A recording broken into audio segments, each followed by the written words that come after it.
ఫహద్ ఫాజిల్ తెలుసు కదా, పుష్ప విలన్ అండి. మలయాళంలో సూపర్ స్టార్ అన్నట్టు. అతను కూడా ఈ వ్యాధి గురించి బాధపడుతున్నాను, కానీ నయం చేసుకోగలిగాను అంటాడు. ఇది నాకు మాత్రమే వచ్చేది కాదు, మనలో చాలా మందికి వచ్చే అవకాశం ఉంది. ఒకసారి లక్షణాలు అయితే కనిపెట్టండి, అబ్జర్వ్ చేయండి అంటున్నాడు. మరేం లేదండి, మానసిక సమస్య ఇది. విపరీతమైన ఆందోళన ఉంటుంది, విపరీతమైన వేవరింగ్ ఉంటుంది. చిన్నప్పుడు చూడండి, ఏదైనా ఒకటి కావాలంటే దాని గురించి ఆలోచిస్తూ అది ఇచ్చేదాకా పేరెంట్స్ని పీక్కు తింటాం చూడండి, అట్లా అన్నట్టు.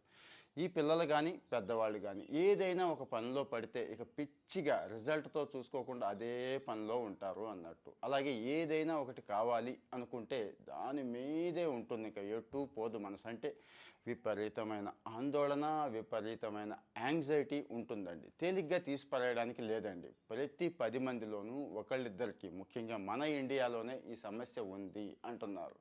దీనికి చికిత్స ఏంటి అంటారా? ఏముంది, సైకియాట్రిస్ట్ని కలవటమే.